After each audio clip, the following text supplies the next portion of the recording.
Hello दोस्तों, कैसे हो आप सभी। दोस्तों, हमने इंडस्ट्रियल लॉ चालू करा है 25 मार्क्स का। और इसके अंदर हमने कहा हमारे पास हमारे स्टडी मटेरियल के हिसाब से स्टडी नोट नंबर 6 से लेकर स्टडी नोट नंबर 13 तक हमें पढ़ना है। टोटल इसके अंदर 8 एक्ट है। लेबर लॉ कहते हैं इसे, इंडस्ट्रियल लॉ कहते हैं। तो 8 लेबर लॉ हमें पढ़ने हैं, 8 लेबर लॉ पढ़ने हैं दोस्तों। और हमने स्टार्ट करा था पेमेंट ऑफ बोनस एक्ट, ये हमने स्टार्ट करा था। तो स्टार्ट हमारा यहाँ से हुआ था, ठीक है। अब देखते हैं खत्म कहाँ से होगा। और हमने पेमेंट ऑफ बोनस एक्ट 1965 की क्लास ली थी, जिसमें हम एक क्विक रिव्यू लेते हैं और अपनी बात आगे को बढ़ते हैं और अपने पॉइंट आगे डिस्कस करते हैं कि अब आज की क्लास में हमें जो सीखना है वो सीखना है what is the meaning of bonus. Bonus कहते हैं किसे। जब पिछली क्लास में क्या सीखा था, इंट्रोडक्शन। इंट्रोडक्शन क्या होता है, पहले जमाने में क्या होता था, जब ये एक्ट से पहले, ये एक्ट आने से पहले 1965 से पहले बोनस जो पेमेंट होता था, एम्प्लॉय को जो बोनस दिया जाता था वो वॉलंटरी दिया जाता था, अपनी इच्छा से दिया जाता था। तो अपनी इच्छा से पेमेंट करी जाती थी। अब क्या हुआ, अच्छा यहाँ पर हमने इच्छा,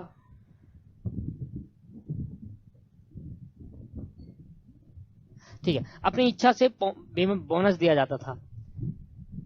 ये एक्ट में से पहले, ये एक्ट से पहले जो बोनस का पेमेंट होता था वो वॉलंटरी होता था, इच्छा अनुसार होता था। तो देखा कि भाई पेमेंट ऑफ बोनस एक्ट लाया गया। जब ये पेमेंट ऑफ बोनस एक्ट आया तो बताया गया कोई भी एम्प्लॉयड एम्प्लॉयड मतलब जो काम कर रहा है किसी भी इन चीजों में, 2 3 4 5 किसी भी इन चीजों में अगर काम करता है और उसको हायर करा जाता है तो रिवॉर्ड के तौर में ड्राइंग करता है सैलरी। अगर एक प्रिस्क्राइब्ड अमाउंट से वो सैलरी एक्सीड नहीं करती तो उसको बोनस देना जरूरी है, कंपलसरी पेमेंट करनी पड़ेगी बोनस का। तो उसका मतलब ये एक्ट आने से पहले बोनस वॉलंटरी था, इस एक्ट के आने के बाद बोनस हो गया कंपलसरी। बट उसकी सैलरी एक प्रिस्क्राइब्ड अमाउंट से एक्सीड नहीं करनी चाहिए। वो प्रिस्क्राइब्ड अमाउंट क्या है वो हमें ये लॉ बताएगा, ठीक है। Now it has made a statutory obligation. और ये क्या बना दी दोस्तों, स्टैट्यूटरी ऑब्लिगेशन बना दी कि एम्प्लॉयर को, ऑनर को बोनस देना ही पड़ेगा। ऑनर के ऊपर ये कंपलसरी ऑब्लिगेशन, ऑनर्स का ये कर्तव्य है, ऑब्लिगेशन है, ड्यूटी है कि ये इसको बोनस देना ही पड़ेगा अपने एम्प्लॉय को, ठीक है। Bonus is one of the sharing of profit. Bonus क्या है, एक तरीके का इंडस्ट्री में जितना भी प्रॉफिट होता है उसका शेयरिंग, उसको प्रॉफिट का शेयरिंग करना। It is incentive to increase the production. और क्या होता है, एक तरीके का प्रोडक्शन इंक्रीज, इवन एग्जांपल भी था, इंसेंटिव होता है एक तरीका की जिससे प्रोडक्शन इंक्रीज करता है। और मैंने कहा था यहाँ पर एग्जांपल दिया था कि बोनस कैसे कैसे किस किस पे लगेगा, स्टैट्यूटरी लिमिट लगेगी। फिर हमने कहा था ऑब्जेक्टिव क्या है बोनस लाने का। बोनस लाने का ऑब्जेक्टिव क्या था, objective of payment of bonus to be provide for the payment of bonus of for person employed in a certain establishment. किसी भी एस्टैब्लिशमेंट में अगर कोई पर्सन काम कर रहा है, एस्टैब्लिशमेंट मतलब क्या होता है वो अभी सीखेंगे, आज की क्लास में देखते हैं। किसी भी एस्टैब्लिशमेंट में अगर कोई पर्सन काम करता है, वो जो पर्सन काम कर रहा है on the basis of profit के बेसिस पर उसको बोनस मिल सकता है, प्रोडक्शन के बेसिस पर बोनस मिल सकता है, और एनी कनेक्टेड मेथड जो आप लेबर कॉस्टिंग के अंदर पढ़ोगे आगे जाकर, वहां पर टाइम बेसिस पर, पीस रेट बेसिस पर बोनस दिया जा सकता है। तो आज की क्लास का कॉन्सेप्ट नंबर 2, कॉन्सेप्ट नंबर 3, और हम पढ़ रहे हैं what is the meaning of bonus. Concept number 3,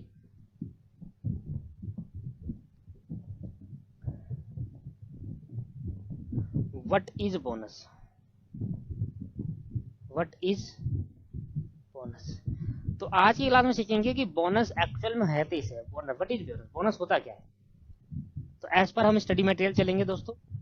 तो दोस्तों लिखते हैं साथ साथ, पहला पॉइंट लिखना मेरे साथ। पहला point, the term bonus, the term bonus has not defined, has not defined, the term bonus has not defined in this act. The term bonus has not defined in this act. भैया इस act के अंदर bonus को define ही नहीं किया गया। अच्छा लो भाई, कभी भी ये मत बोल देना कि बोनस किस डेफिनेशन, बोनस की डेफिनेशन क्या है, what is bonus. Bonus, the term bonus जो है इस एक्ट के अंदर डिफाइन ही नहीं करा, मतलब पेमेंट ऑफ बोनस एक्ट के अंदर मीनिंग ऑफ बोनस डिफाइन नहीं करा। फिर क्या हुआ कि लिखो द बोनस कमीशन, जो बोनस कमीशन होती है, the bonus commission has observed that it is difficulty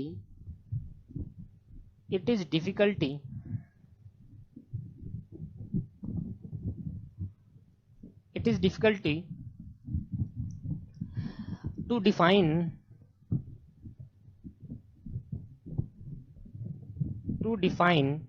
it is difficulty to define the concept of bonus. Find the concept of bonus. भाई बोनस कमीशन कौन होते हैं? बोनस कमीशन जो एक department होता है बोनस का, जो इसके प्रोविजंस को देखता है। अगर किसी पर्सन ने बोनस नहीं दिया तो ये कमीशन क्या करती है, उसमें पेनल्टीज लगाती है, फीस लगाती है, फाइन लगाती है। तो वो कमीशन होता है जो बोनस के पेमेंट की देखरेख करता है, बोनस के प्रोविजंस को देखता है। तो बोनस कमीशन ने ऑब्जर्व करा that it has a difficulty to define the concept of bonus. Bonus commission कहता है कि हम नहीं बता पाएंगे, बड़ा डिफिकल्ट है बोनस को डिफाइन करना, क्योंकि बोनस अलग अलग तरीके से डिफाइन हो सकता है। फिर लिखना आगे, but it possible to argue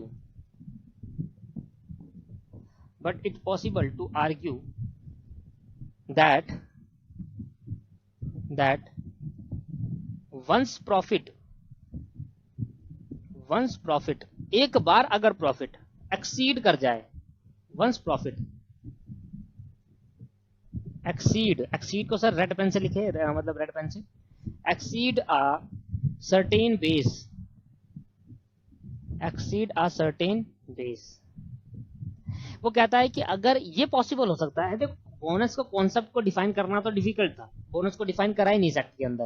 तो अगर कहोगे what is the meaning of bonus, क्या इस एक्ट ने बोनस को डिफाइन करा है? नहीं दोस्तों, बोनस को डिफाइन करना तो डिफिकल्ट था। और बोनस कमीशन खुद कहता है कि हमने ये ऑब्जर्व करा कि बोनस कॉन्सेप्ट को डिफाइन करना डिफिकल्ट है, इसलिए हम आर्ग्यू कर सकते हैं, ये पॉसिबल हो सकता है कि हम आर्ग्यू करें, अगर एक बार प्रॉफिट सर्टेन बेस से एक्सीड कर जाए, एक्सीड कर जाए तो उस प्रॉफिट में से कुछ हिस्सा हम अपने लेबर को भी देंगे, इसी को हमने बोला बोनस। अच्छा, तो बोनस का वैसा कोई मीनिंग नहीं है? हाँ दोस्तों, नहीं है। फिर आगे लिखना दोस्तों, फिर कॉमा लगाना, सर्टेन बेस के बाद कॉमा लगाएंगे और फिर लिखेंगे लेबर शुड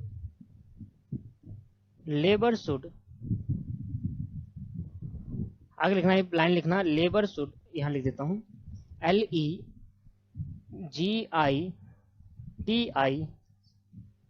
LEGITIMATELY, लेजिमेटली, मतलब लीगल तरीके से। मैं लिख देता हूं लीगल तरीके से, ये आपको पेपर में लिखना, आपको सिर्फ लेजिमेटली लिखना है। लेजिमेटली मतलब होता है लीगल तरीके से।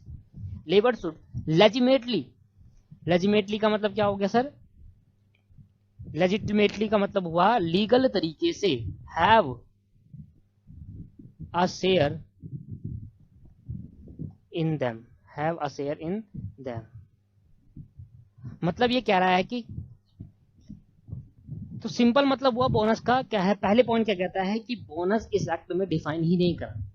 बोनस कमीशन कहता है कि देखो बोनस को, कॉन्सेप्ट ऑफ बोनस को डिफाइन करना डिफिकल्ट था, बट हम आर्ग्यूमेंट कर सकते थे, किससे? हर एक एम्प्लॉयर से जो कंपनी का है, हर एक एम्प्लॉयर जो बिजनेस का, कि अगर आपका प्रॉफिट एक सर्टेन बेस से एक्सीड करता है तो लेबर को लीगल तरीके से, लेबर का अधिकार है लीगल तरीके से कि वो उससे एक्स्ट्रा शेयर प्रॉफिट का मांग सके in the name of bonus. तो बोनस क्या है? जब प्रॉफिट सर्टेन बेस से एक्सीड कर जाता है, जब प्रॉफिट कोई सर्टेन बेस से एक्सीड कर जाता है तो लेबर के पास अधिकार आ जाता है, लीगल तरीके से अधिकार आ जाता है कि वो उस प्रॉफिट में भी हिस्सा मांगे in the name of bonus. तो बताओ बोनस का मतलब क्या है? वैसे तो कहेंगे bonus is, what is the meaning of bonus आया ना दोस्तों, यही लिखना है आपको। मैं 100% कह रहा हूं, पूरे में से पूरे नंबर आएंगे। जब इंस्टीट्यूट के स्टडी मैट में भी यही लिखा है तो हम भी तो यही लिखेंगे, जब सजेस्टेड आंसर में भी यही लिखा है तो हम भी तो यही लिखेंगे दोस्तों। तो सजेस्टेड आंसर जो आते हैं वो इंस्टीट्यूट के स्टडी मटेरियल से आते हैं। इंस्टीट्यूट के स्टडी मटेरियल के अंदर कानून लिखा गया है, जो एक्ट में एक्चुअल बेयर एक्ट में जो लिखा है वर्ड है वही मैंने सामने लिखा है, बस इसी को मैं एक बार तरीके से इंटरप्रिटेट कर रहा हूं। मैं कह रहा हूं बोनस को डिफाइन करना इस एक्ट में पॉसिबल ही नहीं है, बोनस को डिफाइन ही नहीं करा गया, ये डिफिकल्ट हो गया। बोनस कमीशन कौन होता है? जो बोनस का सारा देखता है काम, किस कंपनी ने बोनस नहीं दिया, किस एम्प्लॉयर मार रहा है बोनस किसी दूसरे का। तो बोनस कमीशन ने ऑब्जर्व करा कि भाई ये डिफिकल्टी हो रही है कि हम बोनस की कॉन्सेप्ट को डिफाइन करें, व्हाट इज द बोनस बताए, व्हाट इज बोनस, बोनस क्या है वो बताए। इसलिए हमने नहीं बताया बोनस का मतलब इसके अंदर, बट हम ये बात बता रहे हैं अगर एम्प्लॉयर का एक बार वंस एक अगर बार प्रॉफिट एक बार सर्टेन बेस से एक्सीड कर जाता है तो लेबर का अधिकार बन जाता है वो उस प्रॉफिट में से हिस्सा मांग ले in the name of bonus. तो बोनस क्या है? अगर प्रॉफिट कंपनी का, बिजनेस का, कोई भी यानी ऑर्गेनाइजेशन, किसी भी फैक्ट्री में, बोनस में, किसी भी ऑर्गेनाइजेशन में अगर प्रॉफिट एक्सीड कर जाता है एक सर्टेन बेस से, अब वो सर्टेन बेस कुछ भी हो सकता है, वो बताएंगे आगे, एक सर्टेन बेस से एक्सीड कर जाता है तो लेबर के पास लेजिटिमेटली अधिकार, लीगल तरीके से अधिकार आ जाता है कि वो जो एक्सीड करा हुआ प्रॉफिट है, मान लेते हैं सर्टेन बेस रख लिया 10 लाख रुपए, अगर कंपनी को 10 लाख का प्रॉफिट होता है तो बोनस नहीं देगी। अगर 10 लाख के ऊपर का एक्सीड कर जाता है तो लेबर के पास अधिकार आ जाता है लीगल तरीके से कि वो उसमें हिस्सा मांगे। That is the name of bonus. In the name of bonus वो हिस्सा मांग सकता है। क्या बातें समझ में आई नहीं आई? सर समझ में आ गया, ये समझ में आ गया सर, ठीक है। आगे लिखते हैं फोर्थ पॉइंट। फोर्थ पॉइंट थोड़ा हटकर है, कहता है the bonus may be also customary bonus. Customary bonus, देखो नाम दिया मैंने, क्या सा नाम दिया? Customary bonus. Customary bonus, bonus may be also customary bonus. Customary bonus क्या है आगे सुनते हैं। बोनस क्या हो सकता है? कस्टमरी बोनस हो सकता है। सच बोनस ये भी डिफाइन नहीं करा गया। Is not cover this act, not covered. Customary bonus को कवर नहीं करा इस एक्ट के अंदर। क्यों नहीं करा? उसका लॉजिक है, देखो, not covered under the bonus act, under the bonus act, not cover under the bonus act. Bonus act में इसको बिल्कुल भी कवर नहीं किया गया कस्टमरी बोनस को। एंड देयरफॉर, मीनिंग तो बताना था कि भाई कस्टमरी बोनस क्या होता है, जब एक्ट में कवर नहीं कर तो बताओ कस्टमरी बोनस क्या था। इसलिए कहा एंड देयरफॉर, इसलिए दोस्तों, and therefore it is payable, and therefore it is payable.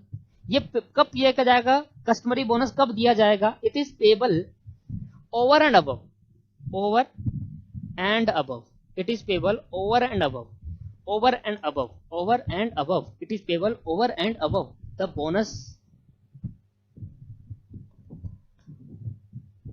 over and above the bonus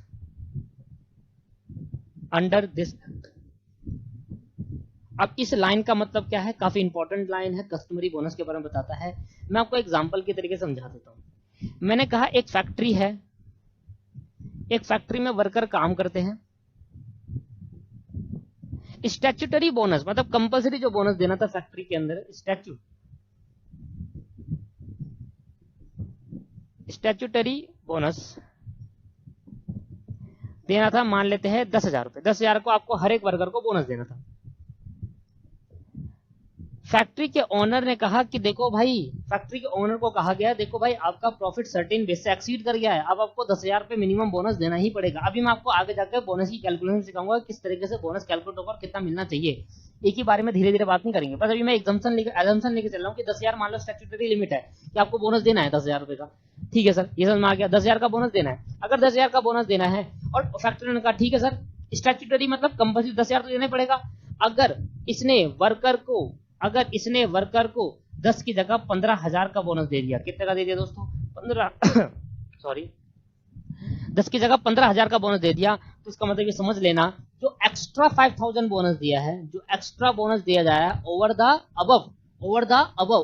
and above the bonus से, स्टैट्यूटरी लिमिट से ज्यादा जो एक्स्ट्रा बोनस मिला है 5,000 रुपए, इसी को हम नाम देते हैं क्या?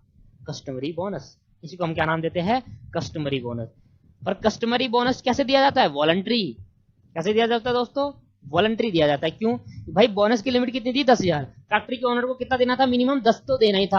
अब ज्यादा दे दे वो तेरी मर्जी है, तो उसने क्या दे दिया? वॉलंटरी 15,000 दे दिया हर एक वर्कर। भाई पैसा आ गया होगा अच्छा सा, वो कह रहा भी है भाई वर्करों ने बहुत मेहनत करी है, इसलिए उन्होंने क्या कर दिया? ओनर ने ज्यादा बोनस दे दिया, 15,000 का बोनस दे दिया। इसका मतलब स्टैट्यूटरी लिमिट से एक्स्ट्रा जो बोनस हम देते हैं वॉलंटरी बेसिस पर अपनी इच्छा से, तो स्टैट्यूटरी लिमिट, स्टैट्यूटरी मतलब कंपलसरी जो बोनस देना था उससे 10,000 रुपए, उससे ज्यादा का अगर हम बोनस देते हैं, जो उतना ज्यादा दिया उसको हम बोलते हैं कस्टमरी बोनस। क्या बात समझ में आई? स्टैट्यूटरी लिमिट से जितना ज्यादा बोनस आपने वॉलंटरी दिया, that is called customary bonus. ठीक है, उसी को हम क्या नाम देते हैं, कस्टमरी। तो इसलिए मैंने वहां पर लिखा था देयरफॉर, देखो बोनस में बी आल्सो कस्टमरी, बोनस क्या हो सकता है, कस्टमरी बोनस भी हो सकता है। Such bonus is not cover under the bonus act, ये बोनस कस्टमरी बोनस इस एक्ट में कवर नहीं है। क्यों नहीं है, क्योंकि ये वॉलंटरी होता है, और यहाँ पर क्या बात करिए, सिर्फ कंपलसरी बात करिए। देयरफॉर इसलिए इट इज पेबल, ये कब पे करा जाता है, जब बोनस एक्ट, जितना एक्ट में बोनस बोला जाता है, स्टैट्यूटरी बोला जाता है कि इतना देना पड़ेगा, उससे अगर ज्यादा दे दिया, ओवर एंड अप दे दिया, that is called customary bonus. क्या बात समझ में आती है, नहीं आती? सर क्या बात समझ में आई, आपको नहीं आई? सर ये समझ में आ गया, अच्छे से क्लियर हो गई बात। तो क्लियर है दोस्तों, अब आपको बात समझ में आ गई, इसलिए इसका मतलब बोनस के बारे में आपको अच्छे से पता चलेगा कि बोनस क्या होता है। Bonus is the share of profit, एक प्रॉफिट का हिस्सा होता है। बोनस को एक्ट में डिफाइन नहीं किया गया दोस्तों, बोनस को एक्ट में डिफाइन नहीं किया गया। बोनस को कहाँ डिफाइन करा है, किसी एक्ट में नहीं। कस्टमरी बोनस क्या होता है, जब बोनस स्टैट्यूटरी लिमिट से ज्यादा का हम एक्स्ट्रा बोनस दे देते हैं, वो भी voluntary, that is called customary bonus. क्या बात समझ में आती है? मैं आपको फिर बता देता हूँ एक बार, इससे आएंगे वैल्यू बेस्ड क्वेश्चन। और देखो चैप्टर खत्म होने के बाद हम वैल्यू बेस्ड क्वेश्चन भी ट्राई करेंगे, और लिखते कैसे वैल्यू बेस्ड क्वेश्चन को वो भी सीखेंगे। तो वैल्यू बेस्ड क्वेश्चन आएंगे दोस्तों, तो ध्यान से कॉन्सेप्टली डिस्कस होना चाहिए, इधर कोई प्रोविजन याद करने की जरूरत नहीं है, कॉन्सेप्ट आपको बहुत अच्छे से आना चाहिए कि क्या कस्टमरी बोनस है, क्या बोनस है, बोनस क्या हो। लर्निंग क्या करना है, क्या याद करना है, वो बताऊंगा। अभी कुछ याद नहीं करना, अभी कुछ नहीं, जो मैं याद करने को बोलूंगा कि इंपॉर्टेंट है, इसको रट लेना ढंग से, ठीक है। चलो ये लो भाई, बोनस के बारे में तो मैं आपको बता दिया, मेरा कॉन्सेप्ट खत्म हो गया, कॉन्सेप्ट नंबर आपका नंबर 3 खत्म हो गया। अब मैं बात कर रहा हूं कॉन्सेप्ट नंबर 4। कॉन्सेप्ट नंबर 4, इसका नाम है applicability of the act. Applicability, जब भी हम कोई एक्ट पढ़ते हैं तो हम ये सबसे पहले जरूर पढ़ते हैं कि एक्ट कहाँ कहाँ एप्लीकेबल है। एप्लीकेबिलिटी ऑफ द एक्ट, ये एक्ट कहाँ कहाँ एप्लीकेबल होगा। एप्लीकेबिलिटी ऑफ द एक्ट, समझ में आ गया आपको? लो भाई लो, लिखना जा रहा है इसके अंदर पहला पॉइंट, दिस एक्ट, कौन सा दिस एक्ट का मतलब, payment of bonus act. This act is applicable whole of India, applicable whole of India including Jammu and Kashmir,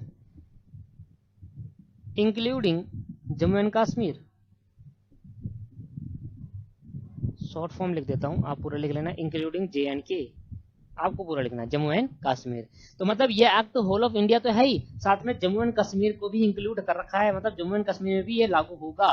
Jammu and Kashmir में जितने भी लोग काम कर रहे हैं वहां पर ये एक्ट लागू करा जाएगा, उनको भी बोनस मिला जाएगा इस एक्ट के तहत, ठीक है सर। दूसरा पॉइंट देखते हैं, this act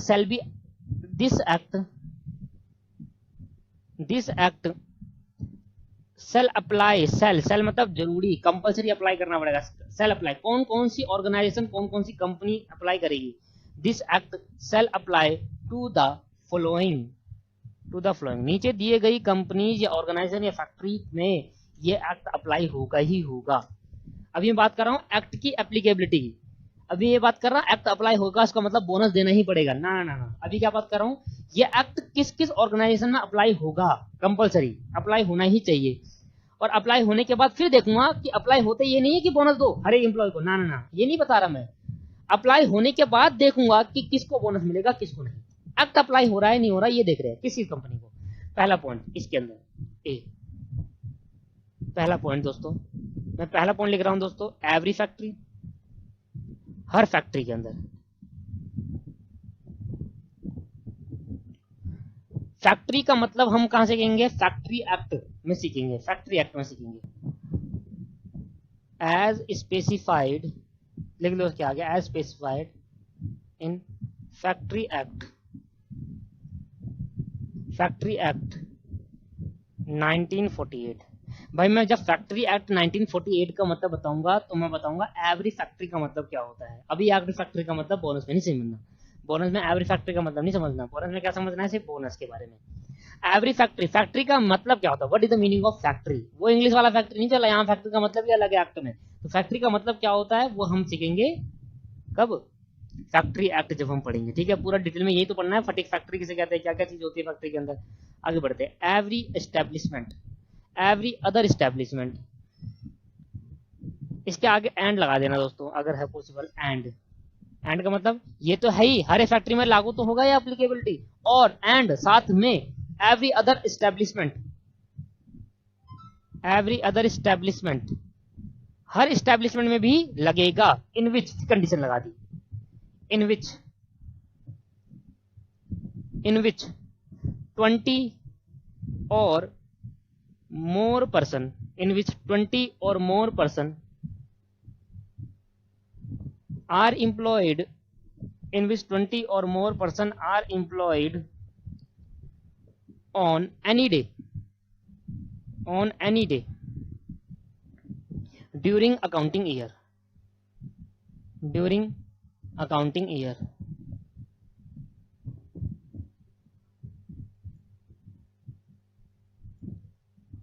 this act shall apply to the following, हर वो एस्टेब्लिशमेंट में ये एक्ट लागू होगा जिस एस्टेब्लिशमेंट में 20 या 20 से ज्यादा एम्प्लॉय काम करते हैं। पूरे अकाउंटिंग ईयर में एक दिन भी अगर काम कर लेना 20 से 20 से ज्यादा एम्प्लॉय ने, तो ये एक्ट पूरा पूरा लागू हो जाएगा, ये एक्ट पूरा पूरा अप्लाई हो जाएगा। क्या मतलब? ध्यान सुनते हैं, ध्यान सुनते हैं। मैंने कहा दोस्तों 1 अप्रैल को साल चालू हुआ, अभी ये डेफिनेशन और कैसे चलेगी मैं इसका एग्जाम्पल बता रहा हूँ। 1 अप्रैल को साल चालू हुआ, और 1 अप्रैल को साल चालू हुआ और 30 मार्च को, 30 मार्च तक 19 एम्प्लॉय काम कर रहे थे, 19 एम्प्लॉय। 31 तारीख को, 31 मार्च को, सबसे बेहतरीन एग्जांपल, इससे एग्जांपल समझा दे सभी समझ में आ जाएगा बाकी की बात। न्यू एम्प्लॉय आ गया, 31 मार्च को 1 एम्प्लॉय और ऐड कर दिया, 1 न्यू एम्प्लॉय। अब एम्प्लॉय कितने हो गए? 20। अब टोटल एम्प्लॉय कितने काम करने लग गए 31 तारीख को? 20 एम्प्लॉय काम करिए। तो बस जैसे ही पूरे साल में अकाउंटिंग ईयर 2 होते हैं, कैलेंडर ईयर होता है, फाइनेंशियल ईयर होता है। अकाउंटिंग ईयर कितने होते हैं दोस्तों? कैलेंडर ईयर और फाइनेंशियल ईयर, अकाउंट में पता होगा आपको। तो पूरे अकाउंटिंग ईयर में अगर एक दिन भी 20 या 20 से ज्यादा एम्प्लॉय होए तो यह एक्ट एप्लीकेबल हो जाएगा। तो बताओ इस पूरे अकाउंटिंग ईयर में 30 मार्च तक तो 19 एम्प्लॉय काम कर रहे थे, अप टू 30 मार्च 19 एम्प्लॉय, और 30 मार्च से इधर पे कितने हो गए? 1 एम्प्लॉय और ऐड हो गया, 1 एम्प्लॉय। तो टोटल एम्प्लॉय कितने हो गए 31 तारीख 31 मार्च को टोटल एम्प्लॉय हो गए 20। तो बस साल के लास्ट वाले दिन भी 20 हो गए ना, उससे बीच में तो हो गए 20, तो होगा ही होगा। अगर लास्ट वाले दिन में भी 20 हो गए ना, पूरा दिन पूरे साल 19 आए, एक लास्ट वाले दिन में 20 हो गया, तो भैया ये एक्ट एप्लीकेबल हो जाएगा इस एस्टेब्लिशमेंट के अंदर, इस फैक्ट्री के अंदर, इस बिजनेस के अंदर। अब ये एस्टेब्लिशमेंट किसे कहते हैं इसका मीनिंग मैं समझा दूंगा अभी आपको। क्या बात समझ में आती है? कई बात समझ में आती है अगर मैं कह रहा हूं यहाँ एक एस्टेब्लिशमेंट है, कोई भी मतलब बिजनेस,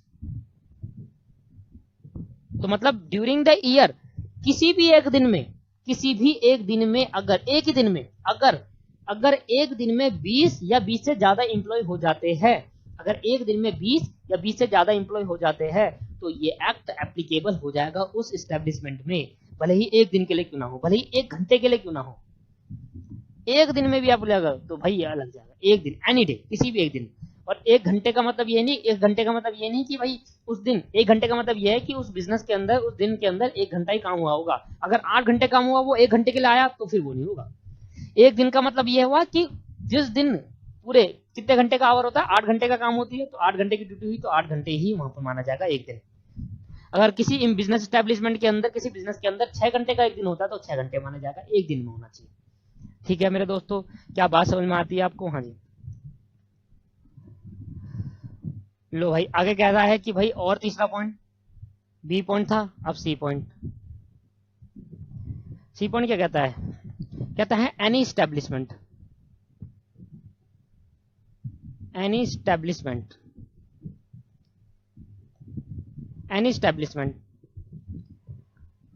और क्लास ऑफ एस्टेब्लिशमेंट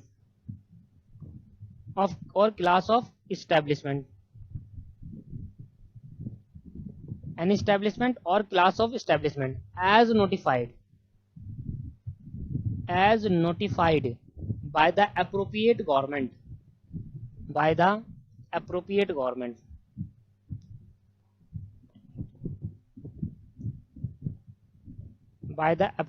government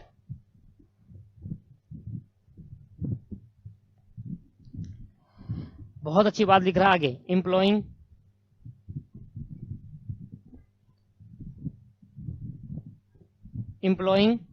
देखना ध्यान से सुनना, employing such number of person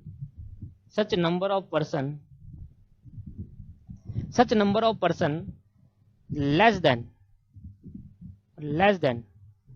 20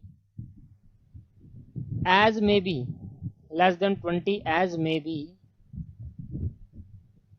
prescribed in the notification.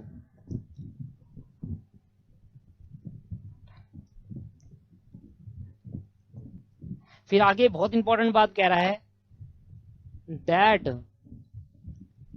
देखो लॉ की लैंग्वेज है, अगर आप लॉ की लैंग्वेज समझने लग गए ना तो प्रैक्टिकल लाइफ में आगे जब आप बन जाओगे CS या CSE में किसी भी प्रोफेशनल कोर्स में आप हो, अगर आप बन जाते हो तो प्रैक्टिकल लाइफ के अंदर आप समझना मेरी बात भाई, लॉ समझना बहुत जरूरी है। लॉ की लैंग्वेज समझ गए तो बहुत बड़ी बात हो गई।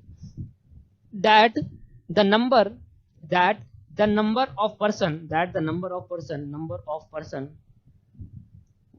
number of person so specified shall in no case be less than 10। Sir अगर ये आप समझ गए ना तो बहुत इंपॉर्टेंट बात होगी, एक तो ये लेस देन 20 है और एक ये लेस देन 10 है। ये मैंने पूरी लॉ के बेयर एक्ट से उठा दी डेफिनेशन और यहाँ पर डाल दी मैंने, ठीक है। इसका मतलब मैं आपको समझाता हूँ अभी। सर इसको समझाते हैं विद एग्जांपल, ठीक है दोस्तों। तो हमें करना है एनी एस्टैब्लिशमेंट और क्लासेस ऑफ एस्टैब्लिशमेंट। अभी थोड़ी वीडियो में प्रॉब्लम आ गई थी, दैट वाइज ये वीडियो दोबारा बनाई जा रही है, इसलिए ध्यान सुने। हम यहाँ पर थे किसी पॉइंट पे, तो सी पॉइंट क्या कहता है एग्जांपल के साथ समझते हैं। देखो अप्रोप्रिएट गवर्नमेंट है कोई, अप्रोप्रिएट, ये एग्जांपल नहीं है, ये एक चार्ट है जो आपको उतार रहे हैं। अप्रोप्रिएट गवर्नमेंट, अब ये अप्रोप्रिएट गवर्नमेंट क्या होती है अगली ही डेफिनेशन में आपको बताऊंगा अप्रोप्रिएट गवर्नमेंट की मीनिंग क्या होता है। मुझे आपको दो डेफिनेशन बतानी है, एक डेफिनेशन बतानी है आपको मीनिंग ऑफ एस्टैब्लिशमेंट का मतलब क्या है, और एक डेफिनेशन बताती है अप्रोप्रिएट गवर्नमेंट का मतलब, जो हमारे स्टडी मैट में गिवन है। देखो ध्यान सुनना, अप्रोप्रिएट गवर्नमेंट ने कहा कि सर उसने नोटिफाई करा, कैसे कहती है अपनी गवर्नमेंट, नोटिफाइड करके, नोटिफिकेशन निकालती है ऑफिशियल गैजेट में। कैसे निकालती है, ऑफिशियल गैजेटेड, मतलब इनकी अपनी गवर्नमेंट की साइट होती है, वहां पर नोटिफिकेशन निकालती है। तो उसने नोटिफाई करा, क्या नोटिफाई करा, ध्यान सुनना बात को, कि अगर किसी इस्टेब्लिशमेंट में, यहां सुनना, अगर उतारना है आपको ये, अगर किसी इस्टेब्लिशमेंट में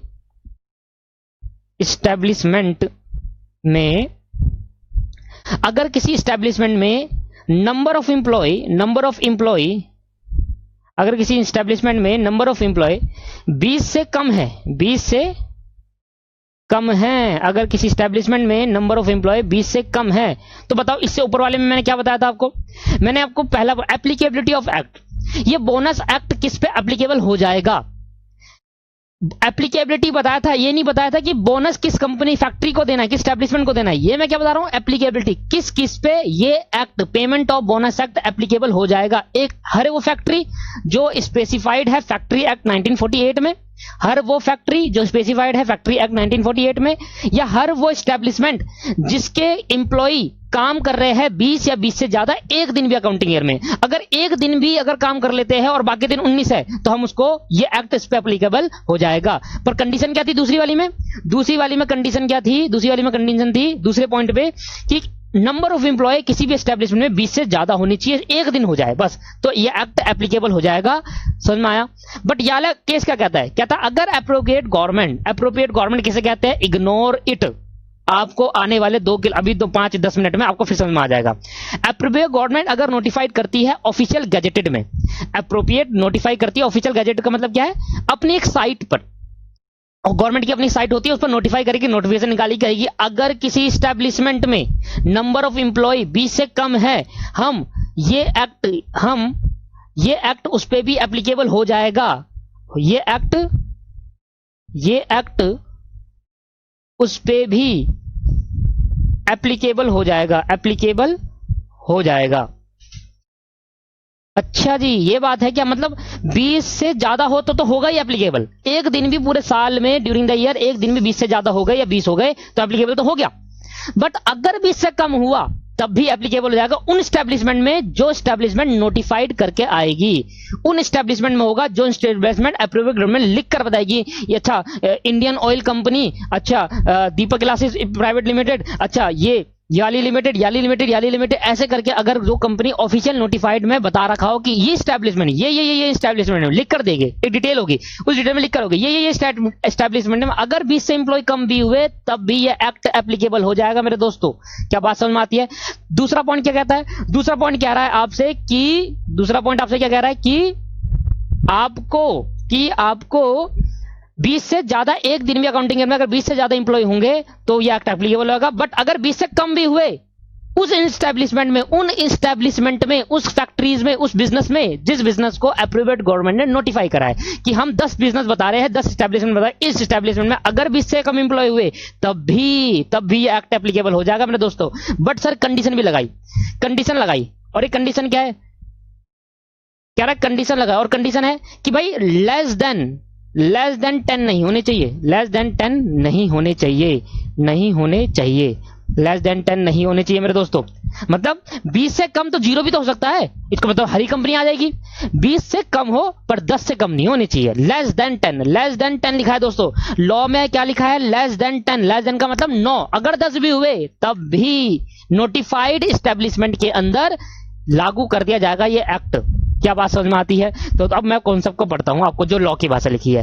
कह रहा है एनी एस्टैब्लिशमेंट या क्लास ऑफ एस्टैब्लिशमेंट, या एस्टैब्लिशमेंट बोलो कोई भी, या उसको क्लासेस, क्लासेस मतलब बहुत सारी, जब कंपनी एक्ट में आपको डिटेल में बताएंगे क्लासेस का मतलब क्या है।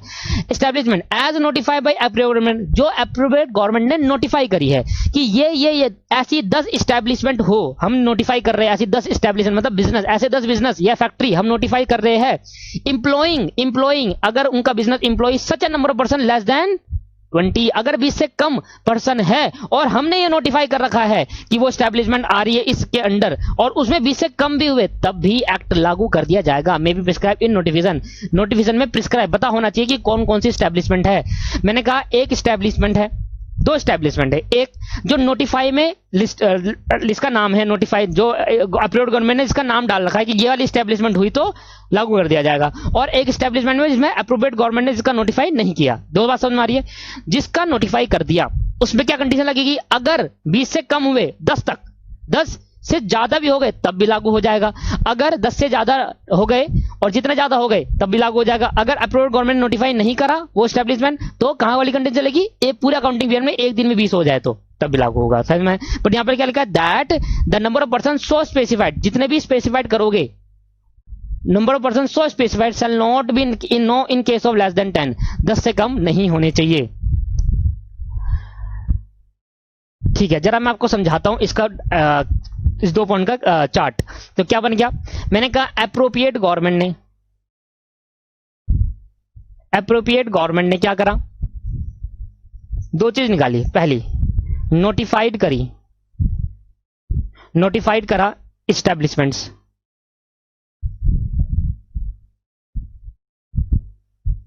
मैंने कहा एक है ABC लिमिटेड, एक XYZ है लिमिटेड, एक AX लिमिटेड है, एक YZ लिमिटेड है। 4 कंपनी है, हर एक कंपनी के लिए अलग अलग नंबर ऑफ एम्प्लॉय। मैंने कहा अगर इसमें 15 हो गए तो एक्ट एप्लीकेबल हो जाएगा, इसमें 20 रहे तो एक्ट एप्लीकेबल हो जाएगा, 20 तो नहीं 19 और 20 से कम ही होना चाहिए। इसमें अगर 17 हुए तो, इसमें अगर 6 हुए 10 हुए तो एप्लीकेबल हो जाएगा, इसमें 6 हुए तो एप्लीकेबल हो जाएगा ना, ये नहीं चलेगा। किसी हालत में 10 से कम नहीं होना चाहिए। हाँ, 10 से 20 के बीच में अगर कम करना चाहिए अप्रूव्ड गवर्नमेंट तो नोटिफाई लाके कम कर सकती है कि भाई इन एस्टैब्लिशमेंट के अंदर अगर 15 हुए, ABC लिमिटेड में अगर 15 इंप्लॉय भी हो गए तो एक्ट एप्लीकेबल है। 15 इंप्लॉय हो गए, ये क्या है? एम्प्लॉय। ये क्या है दोस्तों? इंप्लॉय हो गए तो 6 इंप्लॉय तो हो ही नहीं सकता, ये तो साफ बन गया भाई। स्पेसिफाइड करेगी पर 10 से कम नहीं कर सकती, अप्रूव्ड गवर्नमेंट भी लिमिटेड पावर है।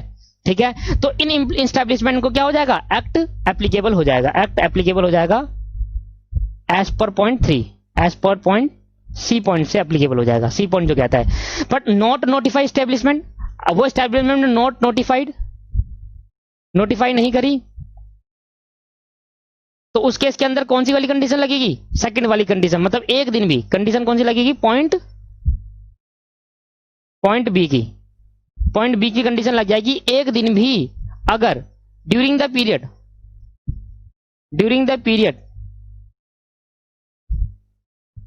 मतलब पूरे साल में एक दिन भी 20 से कम हुए तो एप्लीकेबल है, एप्लीकेबल ऑफ एक्ट हो जाएगा, एक्ट एप्लीकेबल हो जाएगा। क्या बात समझ में आती है? क्या ये दोनों बात समझ में आई? दोनों क्या कह रहा है? अब ये एप्रोप्रिएट गवर्नमेंट किसे कहते हैं और ये एस्टेब्लिशमेंट किसे कहते हैं, तो सी पॉइंट मैंने अपने नोटिंग में आपको निकाल दिया है, एप्लीकेबिलिटी ऑफ एक्ट मैंने आपको सिखा दिया दोस्तों। तो ये आपके पास थर्ड पॉइंट था, सी पॉइंट आपके पास ये था। चलो आगे बढ़ते हैं। अब उससे पहले मैं आपको एक बात बता दूं सर, अलग अलग कंपनी के लिए अलग अलग नंबर्स ऑफ एम्प्लॉय स्पेसिफाइड कर जाएंगे, अलग अलग, ऐसे नहीं कि 20 से कम हो गए, अलग अलग एस्टेब्लिशमेंट के लिए अलग अलग नंबर ऑफ स्पेसिफाइड करा जाएगा। यहाँ पर लिखा हुआ है दोस्तों, अगर आप ध्यान से पढ़ो तो क्या लिखा है, लेस देन 20 हो जाएंगे as may be prescribed in notification, जो अलग अलग एस्टेब्लिशमेंट के लिए प्रिस्क्राइब करी गई होगी, मतलब एबीसी के लिए 15 करी होगी, उसके लिए 10 करी होगी, उसके लिए 12, ऐसा करके। तो ये चीज है, क्लियर है? तो बात समझ में आई आपको? चलो आगे बढ़ते हैं। अब तो अब समझना है कि एस्टेब्लिशमेंट किसे कहते हैं। तो लिखे सर, कॉन्सेप्ट नंबर हमारा कौन चल रहा है, एक बार चेक कर लेते हैं। कॉन्सेप्ट नंबर 4 था, अब कॉन्सेप्ट नंबर 5 हो जाएगा, व्हाट इज एस्टेब्लिशमेंट। कॉन्सेप्ट 5 कौन सा फाइट है, व्हाट इज एस्टेब्लिशमेंट। एस्टेब्लिशमेंट किसे कहते हैं, what is establishment. Concept number 5 क्या कहता है, व्हाट इज एस्टेब्लिशमेंट। अब हमें सीखना है एस्टेब्लिशमेंट का मतलब। अभी तक बाहर चिल्ला चलाकर बोल रहा था एस्टेब्लिशमेंट एस्टेब्लिशमेंट एस्टेब्लिशमेंट, क्या होता है एस्टेब्लिशमेंट का मतलब। तो लॉ की भाषा में लिखते हैं, पहला point, the term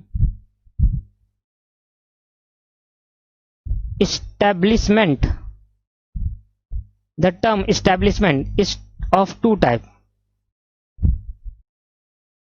the term establishment is of two type, दो टाइप का है। पहला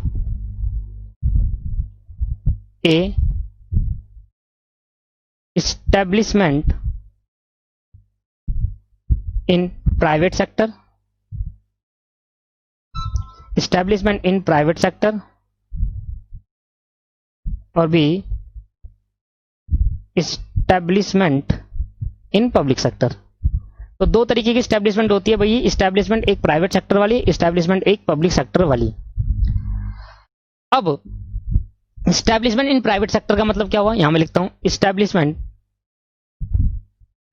पहले दोनों का मतलब समझते हैं एक एक करके। एस्टेब्लिशमेंट इन प्राइवेट सेक्टर का मतलब क्या हुआ है, एस्टेब्लिशमेंट इन प्राइवेट सेक्टर का मतलब क्या हुआ, ये कॉन्सेप्ट नहीं है, इसी के अंदर है, ठीक है। तो यहां पर लिखते हैं हम, as per section 2 subsection 15 of the act मतलब इस एक्ट का।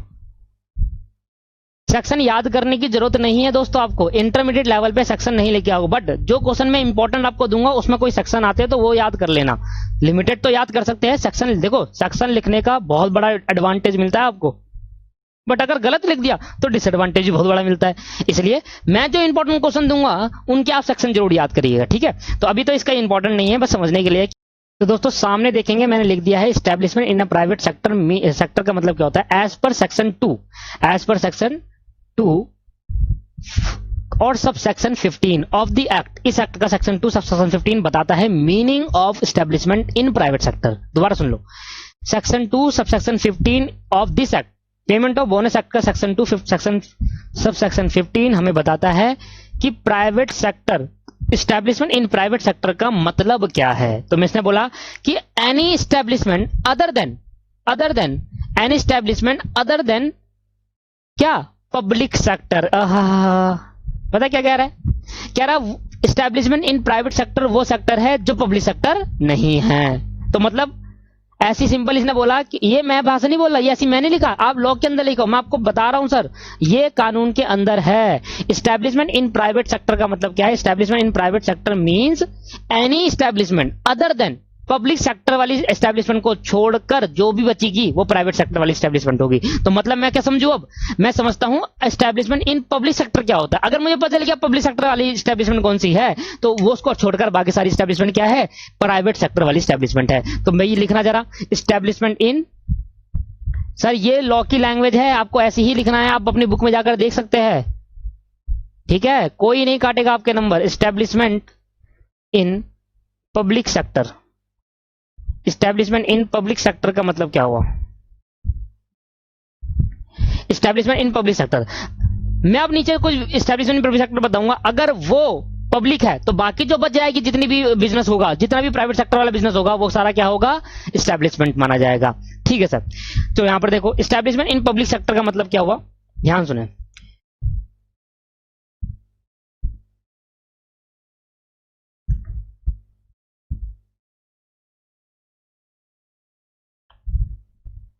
देखो एस्टेब्लिशमेंट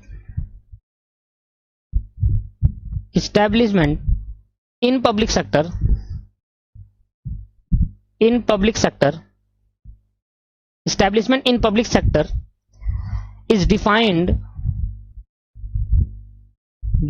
as an establishment, ऐसी कोई भी establishment defined as an establishment on or on controlled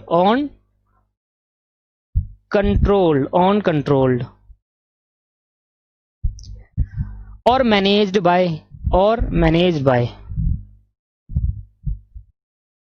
वो कह रहा है भाई कोई भी ऐसा पब्लिक सेक्टर वाला बिजनेस जो कंट्रोल्ड है या मैनेज कर रहे हैं नीचे के दो पर्सन, नीचे की दो कंपनी अगर वो किसी को कंट्रोल करती है, पहली कंपनी है गवर्नमेंट कंपनी,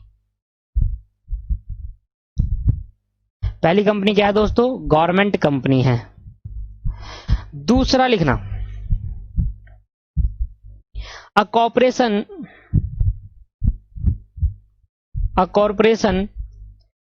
in which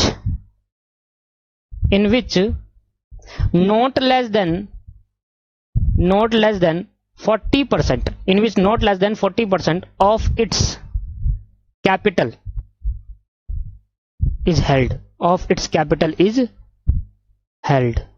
क्या मतलब होता है दोस्तों, आगे लिखना, आगे अभी खत्म नहीं हुआ, इज हेल्ड के बाद लिखना चालू करना सर आप, आइदर कॉमा लिख के लिखना, either single or taken together by the government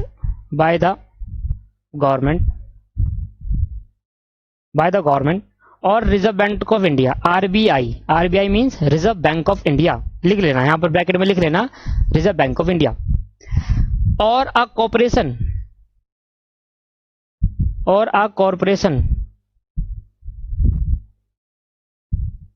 owned by the government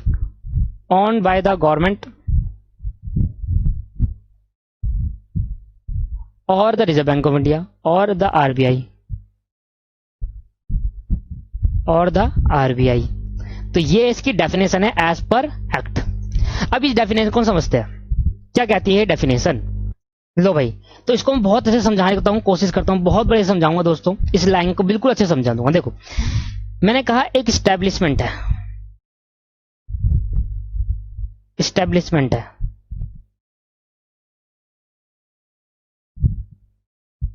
कौन सा वाला, पब्लिक सेक्टर वाला। एस्टेब्लिशमेंट कौन सा है, पब्लिक सेक्टर वाला, वही तो सीख रहे। एस्टेब्लिशमेंट दो टाइप के होते हैं, पब्लिक सेक्टर, एक एस्टेब्लिशमेंट मेन देखा जाए तो हिंदी में क्या बोलूं, बिजनेस। Establishment means business. तो एस्टेब्लिशमेंट, ध्यान सुनिए, ये चार्ट आपको बनाएंगे, जितने आप मेरे चार्ट बनाओगे उतना आपको बढ़िया रहेगा उस ऊपर की लॉ की लैंग्वेज को समझने में। अगर एस्टेब्लिशमेंट में कंट्रोल है या मैनेज कर रहा है, कंट्रोल या मैनेज्ड बाय कौन, 2 पर्सन, कंट्रोल या मैनेज बाय 2 पर्सन। ध्यान सुनना, लॉ की लैंग्वेज क्या कहती है, कंट्रोल या मैनेज बाय 2 पर्सन। कौन कौन से, एक गवर्नमेंट कंपनी, एक गवर्नमेंट कंपनी। अच्छा, गवर्नमेंट कंपनी क्या होती है? वो कंपनी जिसके 51 से ज्यादा 51% 50 से ज्यादा परसेंट शेयर 50 से ज्यादा परसेंट शेयर गवर्नमेंट के कंट्रोल में होता है। राइट शेयर मोर देन 50 किसके पास हो? गवर्नमेंट के पास हो, वो होती है गवर्नमेंट कंपनी। यहां तक क्लियर है भाई? मोर देन 50% शेयर किसके पास होते हैं? गवर्नमेंट के, तो क्या बन जाती है? गवर्नमेंट कंपनी बन जाती है। भाई आपकी एक कंपनी है, आपके 50 से ज्यादा परसेंट शेयर अगर गवर्नमेंट के पास है तो वो क्या बन जाएगी? गवर्नमेंट कंपनी बन जाएगी। ध्यान सुनना। तो मैंने कहा कोई भी ऐसी स्टैब्लिशमेंट, एनी स्टैब्लिशमेंट जिसका कंट्रोल या जो मैनेज, कंट्रोल मतलब अच्छा आपकी कंपनी है, आप कंपनी के उसके मालिक हो, और मैं जो पर्सन हूं, मैं आपकी कंट्री में आपकी जो कंपनी है उस पर पूरा कंट्रोल है। कंट्रोल मींस कि आप जो भी डिसीजन लोगे मेरे से पूछ के लोगे, मेरे बिना नहीं ले सकते, और मैं जो कहूंगा वो आपको मानना पड़ेगा। That is called control. तो मेरा कंट्रोल आपकी कंपनी के अंदर है, तो आप कुछ नहीं कर रहे, आप बस नाम के ओनर हो, कंट्रोल तो सारा मेरा है। या कंट्रोल ना होकर क्या कर रहे हो? आप काम ही नहीं कर रहे हो, आप बस साइन करने के लिए रखा है, बाकी सारा मैनेज मैं कर रहा हूं। या तो कंट्रोल हो या मैनेज कर रहा हो कौन? Government company. कोई भी ऐसी स्टैब्लिशमेंट पब्लिक सेक्टर तब कहेंगे, कोई भी ऐसी स्टैब्लिशमेंट को, ये इसको हटा देता हूं, कोई भी ऐसी स्टैब्लिशमेंट को पब्लिक सेक्टर तब कहूंगा जब उस स्टैब्लिशमेंट का कंट्रोल और मैनेज्ड कौन कर रहा हो? Government company. या दोस्तों गवर्नमेंट कंपनी कर रही है, या कॉर्पोरेशन। कॉर्पोरेशन क्या होता है दोस्तों? एक तरीके का बिजनेस होता है जो सेपरेट फ्रॉम इट्स ओनर होता है, सेपरेट लीगल एंटिटी होती है, एक बिजनेस होता है। कॉर्पोरेशन या तो कोई बिजनेस कर कॉर्पोरेशन है, या फिर कॉर्पोरेशन लिखेंगे बिजनेस लिखेंगे, क्योंकि बिजनेस बहुत टाइप के होते हैं, तो बिजनेस का एक पार्ट है कॉर्पोरेशन। बिजनेस सोल प्रोप्राइटरशिप भी होता है, कंपनी भी होता है, एलएलपी भी होता है, पार्टनरशिप फर्म भी होती है, गवर्नमेंट कंपनी भी, तो बहुत सारी चीजें होती है। तो बिजनेस में कॉर्पोरेशन, कॉर्पोरेशन क्या था? कॉर्पोरेशन की डेफिनेशन होती है, ये एक लीगल एंटिटी है, इसके अलग अधिकार होते हैं, सब कुछ अलग अलग तरीके से होता है। बात अभी कॉर्पोरेशन समझने की नहीं है, बात अभी समझने का है कि ये एस्टैब्लिशमेंट क्या होगा। कॉर्पोरेशन क्या है? बिजनेस, एक तरीका क्या है दोस्तों? बिजनेस है, ये समझो आप। तो कॉर्पोरेशन का जिसके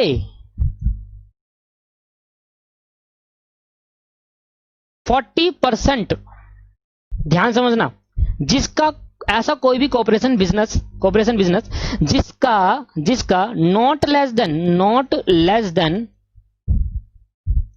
40%, 40% से कम, 40% से कम नहीं होना चाहिए। इसका मतलब क्या हुआ? इसका मतलब हो गया मोर देन 40%।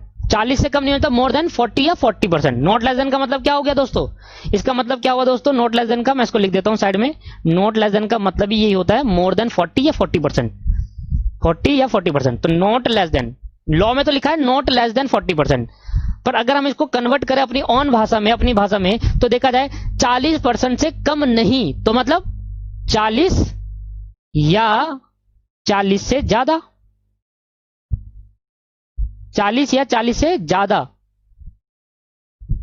फिर 40 या 40 से ज्यादा। अगर किसी भी एस्टैब्लिशमेंट का मैनेज या कंट्रोल कोई कॉर्पोरेशन कर रही है और उसका 40% या उससे ज्यादा की capital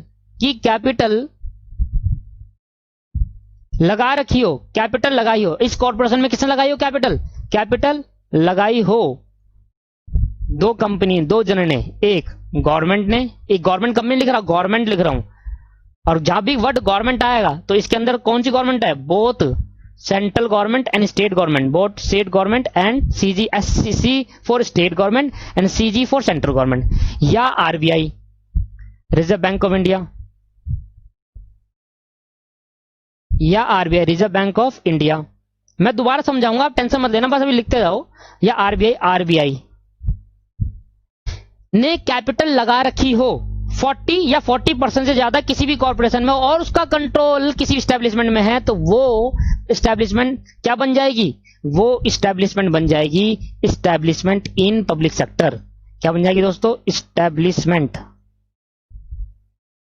in public sector, establishment in public sector. अब ये चार्ट को मैं समझाता हूं। ये तो चार्ट मैंने आपको इसलिए बनाया है कि ऊपर की जो लैंग्वेज है उसको आप आराम से समझाएंगे, पर एग्जांपल जब तक नहीं दूंगा ना मजा नहीं आएगा। एग्जांपल सुने आप।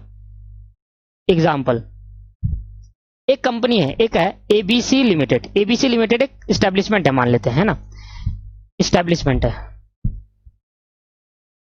एबीसी लिमिटेड क्या है? एस्टैब्लिशमेंट। अब मैं कह रहा हूं बताओ ये एस्टेब्लिशमेंट पब्लिक वाली है या प्राइवेट वाली है। तो सबसे पहले हम देखेंगे कि पब्लिक अगर पता जाए कि अगर ये पब्लिक है तो पब्लिक बोल देंगे, अगर पब्लिक नहीं है तो फिर क्या होगा, प्राइवेट होगा। तो पब्लिक के लिए क्या कंडीशन है, दो कंडीशन। पहली कंडीशन क्या है, अब देखना, एबीसी लिमिटेड एक एस्टेब्लिशमेंट है। अब मैंने कहा एबीसी लिमिटेड में एक कंडीशन है, दो कंडीशन है, दोनों में से कोई एक भी फुलफिल हो जाएगी तो हम इसको एस्टेब्लिशमेंट इन पब्लिक सेक्टर बोल देंगे। तो मुझे निकालना है whether ABC limited is public sector और नॉट। बट अभी हमने बोला कि एबीसी लिमिटेड का कंट्रोल या एबीसी लिमिटेड कंट्रोल करती है या मैनेज करता है, managed by government company. Government company क्या होती है, वो कंपनी जिसके 50% से ज्यादा शेयर किसके पास हो, गवर्नमेंट के पास। तो एबीसी लिमिटेड को कंट्रोल या मैनेज कर रही है क्या, गवर्नमेंट कंपनी। तो ये था पहला। तो हम इसको क्या बोल देंगे, एस्टैब्लिशमेंट इन पब्लिक सेक्टर बोल देंगे। एस्टैब्लिशमेंट क्या बोल देंगे, इन पब्लिक सेक्टर। ये बात समझ में आ गई।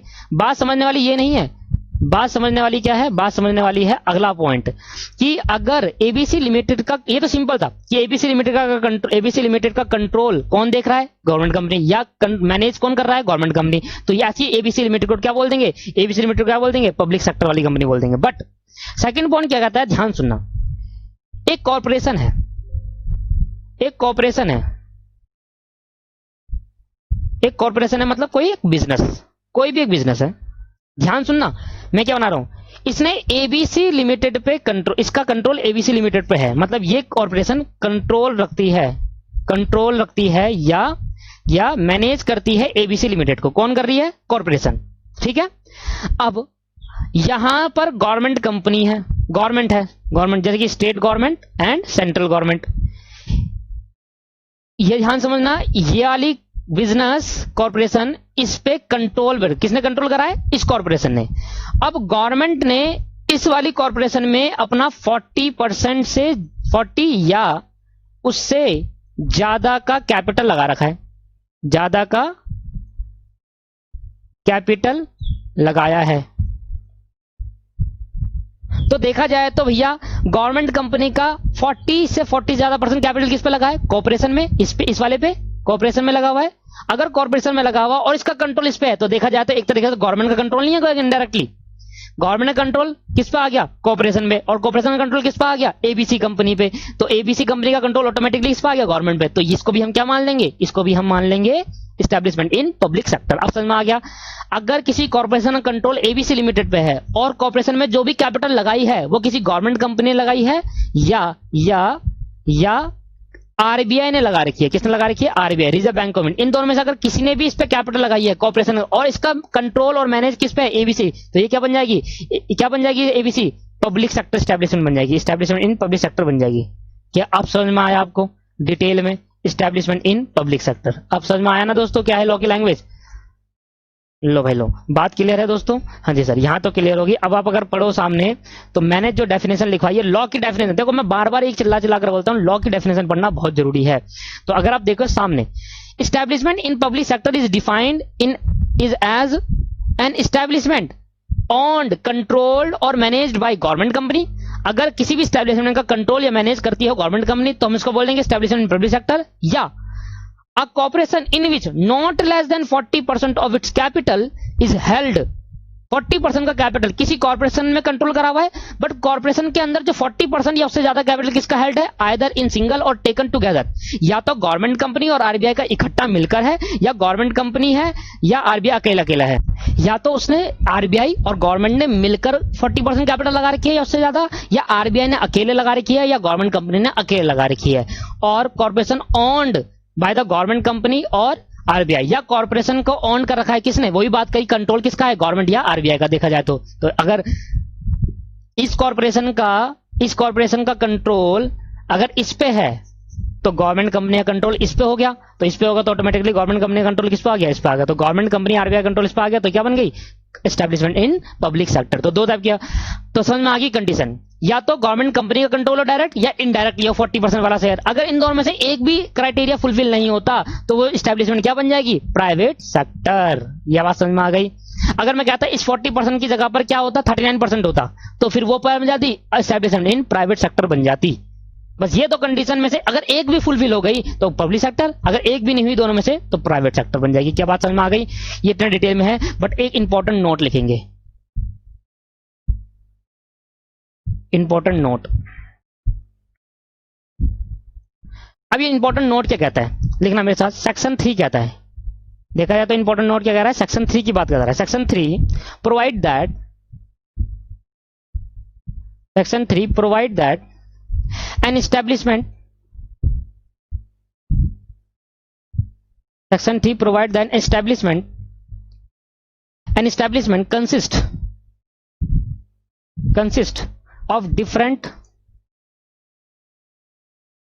consist of different department or undertaking, different department or undertaking, or has branch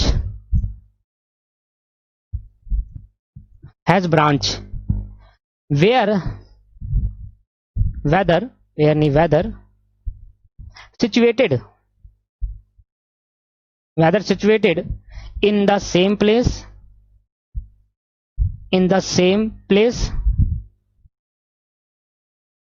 or in different place,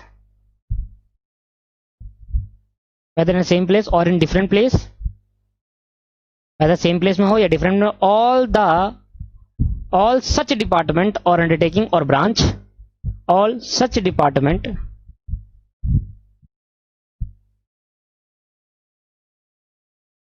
undertaking, all such department or undertaking, और डिपार्टमेंट बोल लो, अंडरटेकिंग बोल लो या ब्रांच बोल लो, बात एक ही है दोस्तों। Branches shall be treated as a part of same establishment,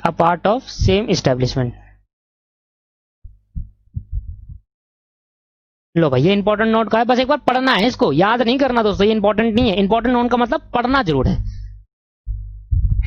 इसमें लिख देता हूं, एक बार इसे भी पढ़े,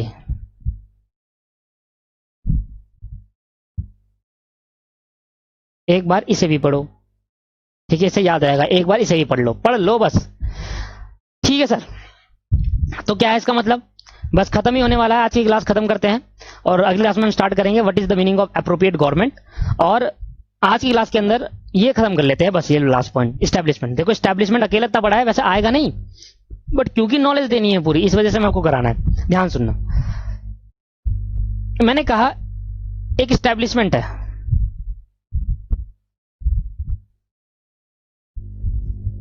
इसका नाम है ABC लिमिटेड, इसकी एक ब्रांच है Y लिमिटेड, सेम प्लेस में, जिस प्लेस में ABC लिमिटेड है उसी प्लेस में, मतलब ये दिल्ली में है तो ये भी दिल्ली में है, और एक ब्रांच है डिफरेंट स्टेट में, X लिमिटेड, ये क्या है, एक और ब्रांच है या डिपार्टमेंट हो गया। एक ब्रांच डिफरेंस में है तो भाई ये मान लेते हैं यूपी में है, अलग स्टेट में, या मुंबई में है, ठीक है, यूपी या मुंबई में है। तो अब जरा ध्यान समझना, इस्टेब्लिशमेंट ABC लिमिटेड दिल्ली में है।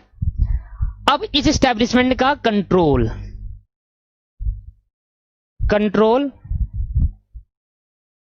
या managed by government company, control और मैनेज किसका है, गवर्नमेंट कंपनी का। तो ये इस्टेब्लिशमेंट बताना क्या बन जाएगी, देन दिस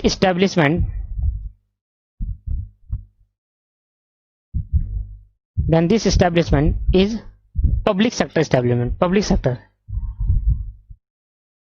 सेक्टर बन गई पब्लिक सेक्टर। तो मैंने कहा अगर यार इस्टेब्लिशमेंट पब्लिक सेक्टर है तो इनकी जो ब्रांच है Y लिमिटेड और X लिमिटेड, ये भी पब्लिक सेक्टर बन जाएगी। समझ में आ गई बात आपको, ठीक है, क्या बात समझ में आई दोस्तों। तो दैट इज कॉल्ड, तो अगर एक इस्टेब्लिशमेंट पब्लिक सेक्टर बन गई है तो उसकी जो ब्रांचेस है, अंडरटेकिंग या कुछ भी बोल लो, डिफरेंट डिपार्टमेंट, वो भी क्या बन जाएंगे, पब्लिक सेक्टर अंडरटेकिंग, वो इस्टेब्लिशमेंट का पार्ट माना जाएगा। Y लिमिटेड और X लिमिटेड ABC लिमिटेड का पार्ट माना जाएगा अगर ये पब्लिक सेक्टर वाली है तो वो भी पब्लिक सेक्टर बन जाएगी, अगर ये आपको प्राइवेट सेक्टर है तो वो भी प्राइवेट सेक्टर बन जाएगी। जरा पढ़ना है एक बार इसे भी पढ़ो तो पढ़ो। Section 3 provide that an establishment consist of different department. एक एस्टेब्लिशमेंट के बाद अलग अलग डिपार्टमेंट है या अंडरटेकिंग या ब्रांच है, whether situated in a same place, अगर सेम प्लेस में है ठीक, या डिफरेंट प्लेस, कहीं भी सिचुएटेड हो। ऑल सच डिपार्टमेंट अंडरटेकिंग और branches shall be treated as, मान लिया जाएगा, as part of same establishment, उसी एस्टेब्लिशमेंट का पार्ट माना जाएगा। अगर वो एस्टेब्लिशमेंट पब्लिक वाली निकली तो ये ब्रांचेस अंडरटेकिंग और डिपार्टमेंट भी पब्लिक बन जाएगा। क्या बात समझ में आती है? तो detail version of what is the meaning of establishment. ठीक है मेरे दोस्तों, तो दोस्तों आज की क्लास में इतना ही करेंगे। नेक्स्ट क्लास में हमें सीखना है आगे फर्दर एप्रोप्रिएट गवर्नमेंट क्या होता है, और बहुत सारी चीजें हमें आगे और सीखनी है। थैंक यू मेरे दोस्तों, आज की क्लास में इतना ही। Bye bye. नोट्स अच्छे से प्रिपेयर करें, बड़ी मुश्किल से बड़ी मेहनत करके नोट्स को प्रिपेयर करा जाता है। थैंक यू मेरे दोस्तों।